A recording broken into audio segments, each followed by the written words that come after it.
మనం మాట్లాడేది ప్రజలు చూస్తున్నారు, వింటున్నారు. వెర్రి వాళ్ళు కాదు. ఒక్కసారి మనం బాధ్యతాయుతంగా మాట్లాడాలి. నిన్న చంద్రబాబు గారట మద్యం బెల్ట్ షాపులు నడిపే వాళ్ళ మీద పీడీ యాక్ట్ తెరవాలని ఆదేశించారట. అవసరమైతే చట్ట సవరణ చేద్దామని చెప్పారట. బెల్ట్ షాపులు నడిపేది ఏ పార్టీ వాళ్ళైనా వదిలిపెట్టొద్దని ఆదేశించారట.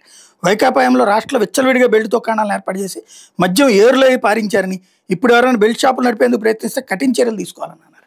కొంచెం కామన్ సెన్స్, కొద్దిగా బుర్ర, కొద్దిగా ప్రజలకు చెప్పేటప్పుడు కొంచెమైన నైతికత, కొంచెమైన నీతి ఉంటే బాగుంటుంది. అప్పుడు ఇప్పటికి మళ్ళీ పర్మిట్ రూములు లేవు, బెల్ట్ షాపులు లేవు. వాటిట్లో ఆ ఈవెన్ షాపులో ఎన్ని అమ్మాలో లిమిట్ పెట్టారు. ఆ అమ్మే ఒకటో రెండో మూడో పెడితే అందులో నుంచి కొనుక్కొచ్చుకుని ఎవడన్నా అమ్ముకోవాల్సింది తప్పించి లేకుండా చూశారు. బెల్ట్ షాప్ అనే దాన్ని జగన్ హయాంలో ఇవ్వలేదనే కదా వాళ్ళ కార్యకర్తలకి మండింది. ఇసుక తిన్నివ్వలేదు, మందు తిన్నివ్వలేదు అని చెప్పినే కదా వాళ్ళ పార్టీ నాయకులందరూ కూడా గొడవపడింది. అది ఓపెన్ సీక్రెట్. అప్పుడేదో బెల్ట్ షాపులు విచ్చలవిడిగా జనాలు చూడలేదా? తాగేవాడికి తెలియదా బెల్ట్ షాప్ ఎప్పుడుంది, అప్పుడుందా ఇప్పుడుందా అన్నటువంటిది? నిజంగా చర్య తీసుకున్నట్టయితే వాళ్ళ బెల్ట్ షాప్ ప్రతి మద్యం దుకాణానికి అనుబంధంగా 7 బెల్ట్ షాపులు ఉన్నాయి. ప్రతి మండలం, ప్రతి గ్రామంలో బెల్ట్ షాపులు ఉన్నాయి. లేని గ్రామం లేదు. మంచినీళ్ళైనా దొరకేటటువంటి అవకాశం లేదు, కానీ మందు దొరకనటువంటి గ్రామం లేదు.